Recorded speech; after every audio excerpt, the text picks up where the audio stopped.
pembelajaran hari ini dimulai, silakan kepada kalian untuk memimpin doa terlebih dahulu. Siapa kayaknya? Saya, Bu. Baik ya, silakan memimpin doa terlebih dahulu. Baik, sebelum memulai pembelajaran pada hari ini, alangkah baiknya kita berdoa menurut agama dan kepercayaan masing-masing. Berdoa dari dalam hati dimulai. Berdoa selesai. Assalamualaikum warahmatullahi wabarakatuh. Waalaikumsalam warahmatullahi wabarakatuh.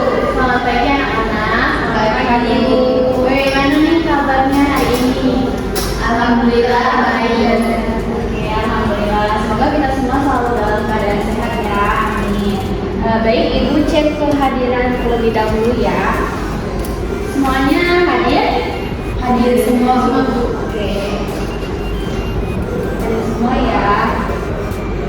Oke, pada pertemuan sebelumnya kan Ibu sudah membahas ya tentang materi morfologi beserta prosesnya. Nah, Ibu mau bertanya, apakah ada yang masih ingat apa itu morfologi dan apa saja prosesnya? Ada yang ingat?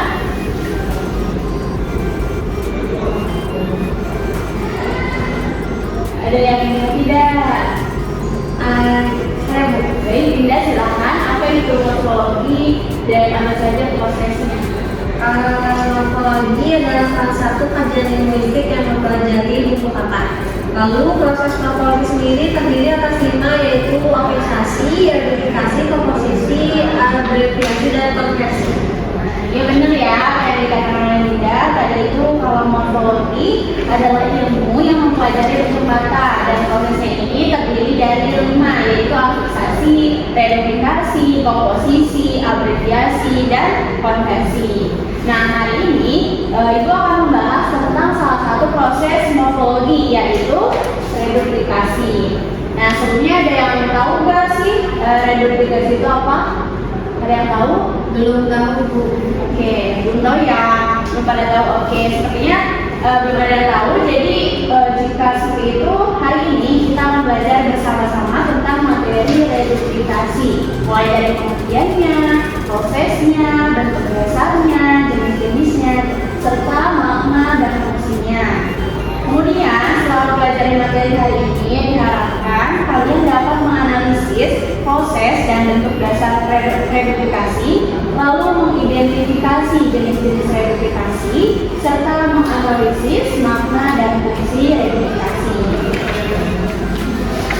Nah, adapun tujuan pembelajaran hari ini yaitu kalian dapat mengetahui apa itu reduplikasi, bagaimana prosesnya, bagaimana bentuk dasarnya, jenis-jenisnya, serta makna dan fungsi dari reduplikasi itu sendiri.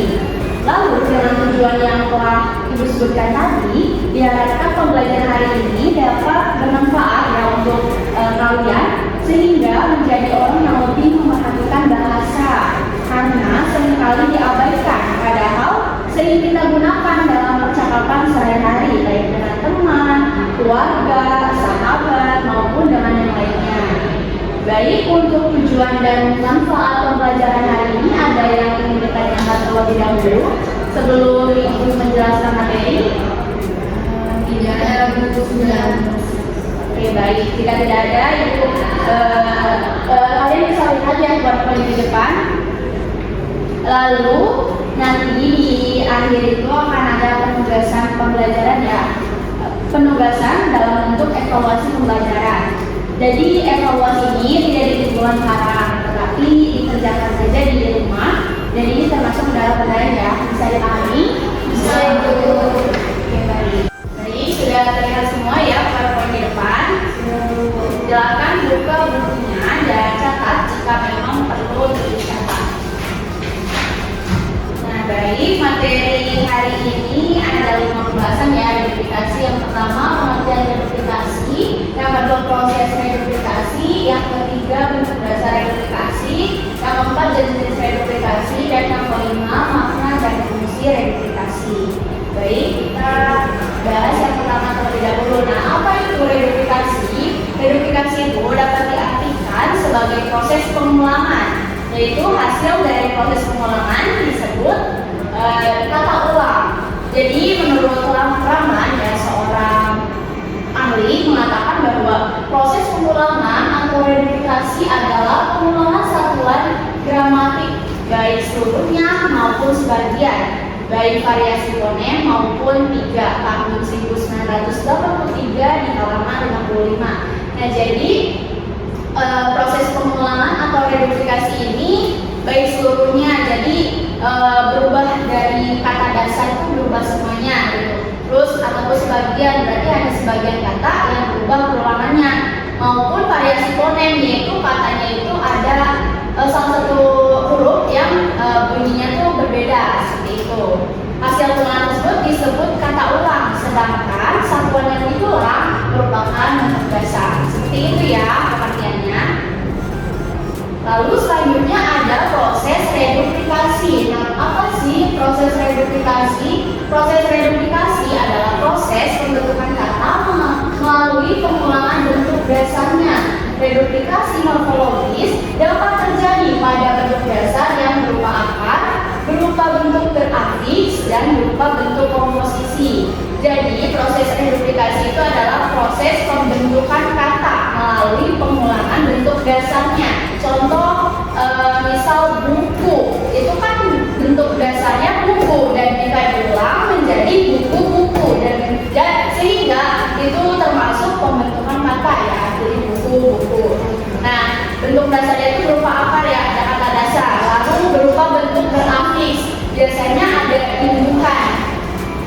Imbuhannya itu ber ditambah akar, berakar, akar gitu ya. Lalu ada bentuk komposisi, ada misal kata kerja dengan kata kerja gitu.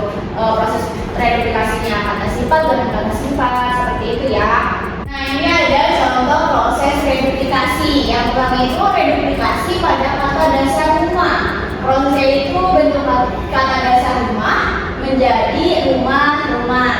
Selain kata-kata di sini ya yang dipoin, ada yang tahu kata dasar apa lagi yang termasuk ke dalam proses reduplikasi pada kata dasar? Siapa yang tahu? Boleh kita kata dasar, yaitu kata dasar buku yang menjadi buku-buku, lalu kata dasar kebun yang menjadi kebun-kebun. Oke, ada lagi? Izin menjawab juga Bu. Boleh, Septi silakan. Kata dasar bambu menjadi bambu-bambu, lalu kata dasar cantik menjadi cantik-cantik. Ya, terima kasih ya kita dan Septi. Jadi itu ya contoh lainnya dari selain rumah, terus ada buku, lalu ada juga buku seperti itu ya. Nah, lalu yang kedua ada reduplikasi pada kata berimbuhan, yakni meminta-minta, ikan-ikanan, garing-garingan. Prosesnya itu bentuk dasarnya minta, lalu ditambah imbuhannya menjadi meminta, dan proses reduplikasinya meminta-minta. Lalu sama halnya juga dengan ikan yang diberi imbuhanan menjadi ikanan, dan proses reduplikasinya itu ikan-ikanan. Dan terakhir itu ada daging, bentuk kata dasarnya daging diberi imbuhanan menjadi dagingan, dan proses reduplikasinya itu daging-dagingan. Bisa dipahami? Bisa. Baik, kita lanjut ya.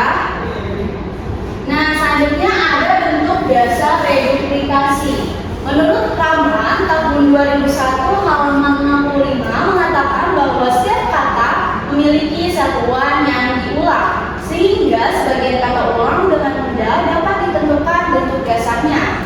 Lalu lebih lanjut dikatakannya bahwa tidak semua kata ulang dengan mudah ditentukan bentuk dasarnya. Dua petunjuk dalam menentukan bentuk dasar kata ulang itu sebelahnya ya. Yang pertama, pengulangan pada umumnya tidak dapat mengubah golongan kata. Jadi contohnya itu berkata-kata, itu kan termasuk golongan kata kerja. Bentuk dasarnya berkata, jadi tidak bisa pengulangan itu mengubah golongan kata. Misal berkata-kata menjadi kata sifat, kan tidak masuk akal ya, jadi tidak bisa mengubah sembarangan gitu.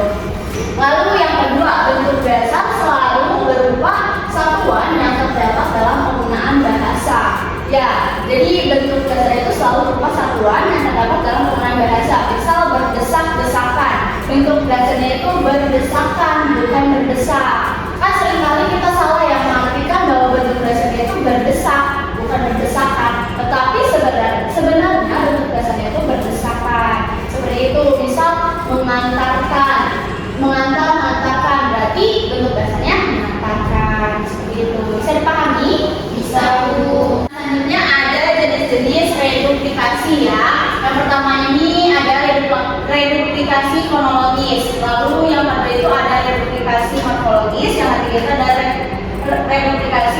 Oke, kita bahas yang pertama dahulu ya. Nah, reduplikasi fonologis merupakan peristiwa reduplikasi yang dapat berupa pengulangan suku atau bentuk suku-suku kata sebagai bagian kata dari bentuk dasar. Contohnya itu seperti kupu-kupu, kura-kura, laba-laba, biri-biri, betutu, cecunguk, atau bisa dikatakan juga dengan mudah kalau misalkan reduplikasi fonologis ini bentuk kata ulang yang tidak mengalami proses reduplikasi.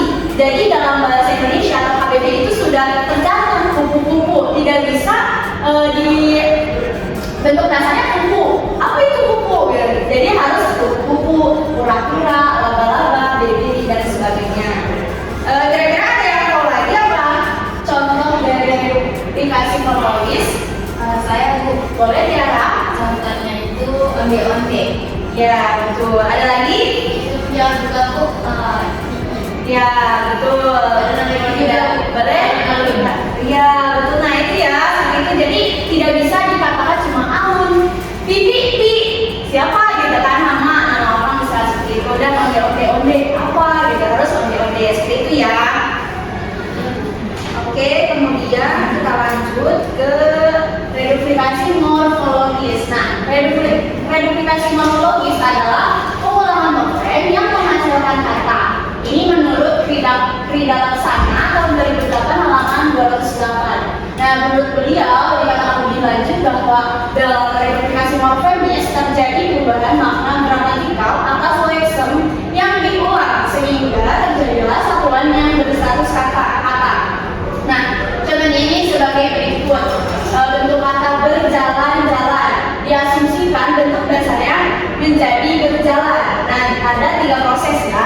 Lalu 3 proses. Proses pertama itu berjalan karena dia awalannya itu jalan, maka ditambah prefiks ber menjadi berjalan. Lalu proses kedua itu leksikalisasi atau disepakati oleh sekelompok masyarakat. Jadi berjalan itu merupakan unsur leksikal yang biasanya disebut leksem atau satuan gramatikal terkecil. Nah, lalu yang proses ketiga itu ya reduplikasinya berjalan, jadi berjalan-jalan seperti itu. Nah, ada yang tahu lagi contoh lain dari reduplikasi morfologis? Tiara izin menjawab. Boleh ya? Contohnya itu ada berlari-lari yang diasumsikan bentuk dasarnya itu berlari. Yang baru 3 proses. Proses pertama itu ada prefiksasi, yaitu ber ditambah lari menjadi berlari. Lalu proses kedua leksikalisasi, berlari menjadi unsur leksikal yang biasanya disebut leser. Lalu proses yang ketiga reduplikasi untuk berlari menjadi berlari-lari. Ya, betul ya yang dikatakan Tiara bahwa tadi ini kan berjalan ya sama halnya seperti berjalan. Berlari pun disepakati oleh sekelompok masyarakat bahwa berlari itu ya berlari, gitu. Berjalan ya berjalan. Jadi ada proses satu dari dia ditambah prefiks ber, lalu proses kedua disepakati oleh sebagian masyarakat dan reduplikasinya itu berlari-lari. Ada lagi selain dari Tiara? Boleh? Orang-orang. Untuk proses satunya itu yang gramatikal leksem orang menjadi kata orang. Kemudian proses kedua leksikal itu orang menjadi leksem orang. Proses tiganya itu reduplikasi orang menjadi orang-orang. Ya betul ya.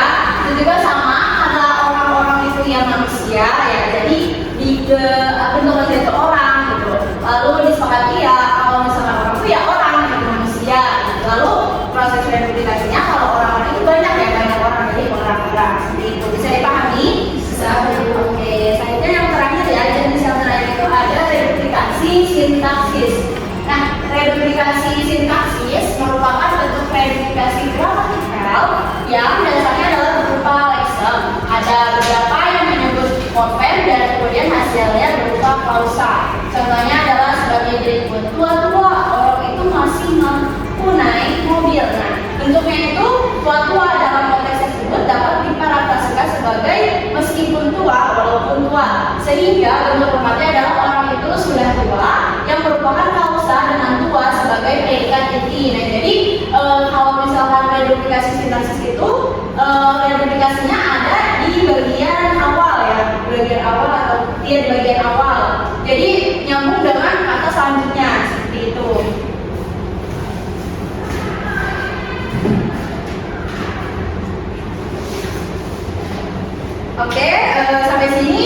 Jenis-jenis verifikasi sudah bisa dipahami.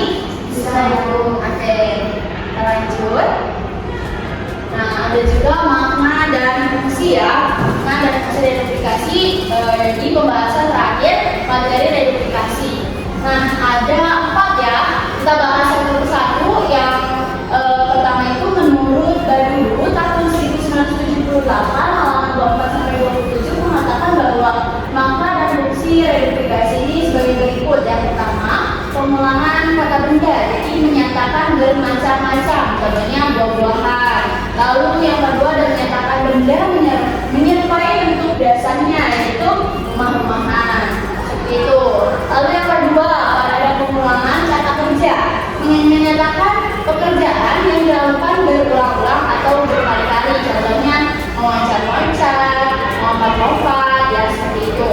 Lalu yang kedua itu menyatakan aspek duratif, yakni pekerjaan, perbuatan, ataupun keadaan berlangsung lama, contohnya berenang-renang, seperti itu.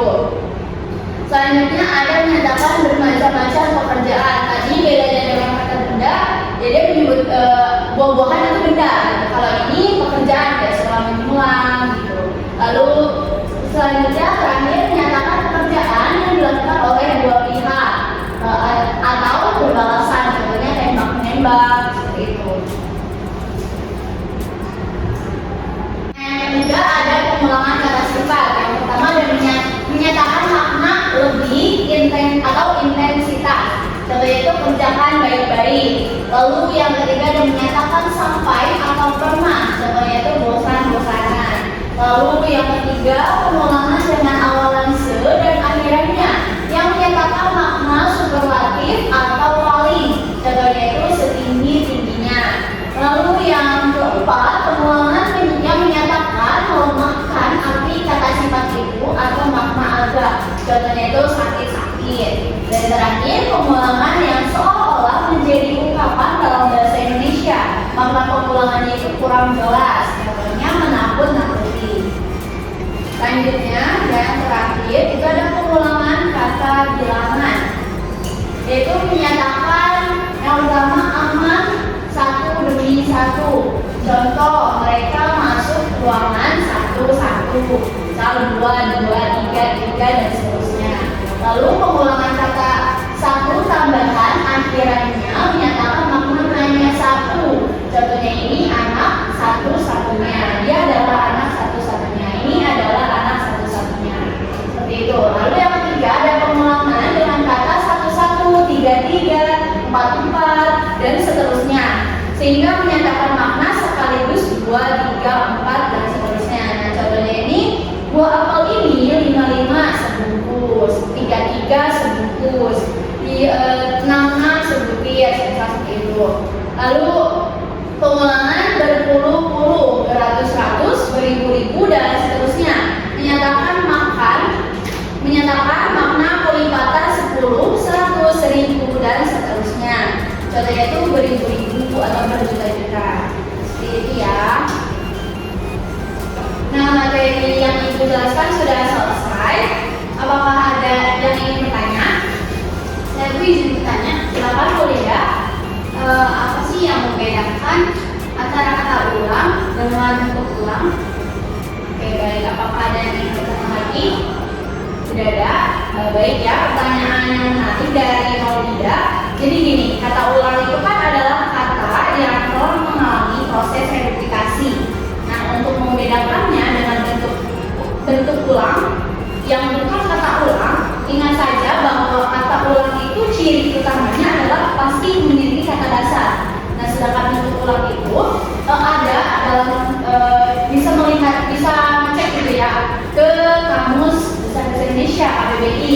Seperti tadi verifikasi kronologis buku. Nah, itu kan tidak ada kata dasarnya. Jadi itu bentuk ulang. Lalu kata ulangnya, sedangkan kata ulang memiliki dasar ya seperti buku, bisa menjadi buku-buku seperti itu. Apakah bisa dipahami atau tidak? Sudah bisa dipahami Bu, terima kasih. Baik, ada lagi yang ingin ditanyakan? Cukup Bu. Oke, baik. Ya terasa ya waktu pembelajaran sudah hampir habis. Sebelum Ibu akhiri, seperti yang Ibu katakan bahwa kalian akan diberi tugas sebagai bentuk evaluasi pembelajaran hari ini.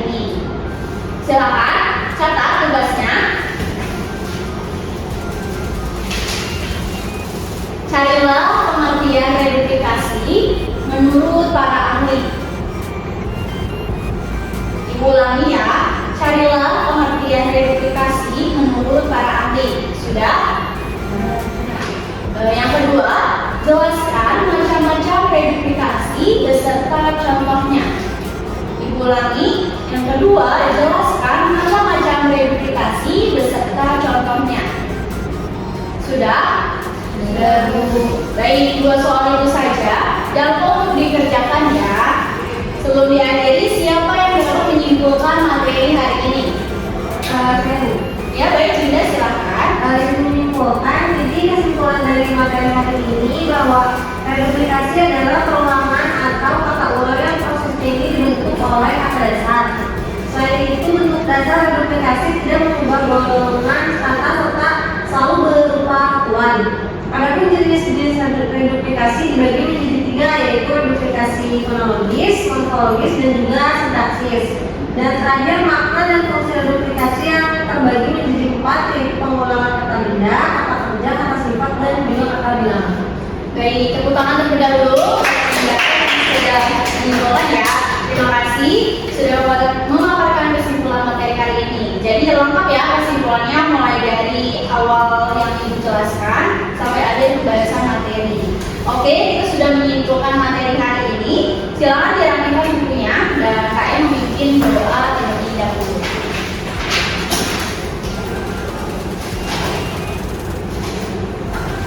Baik, sebelum mengakhiri pembelajaran pada hari ini, alangkah baiknya berdoa menurut agama dan kepercayaan masing-masing.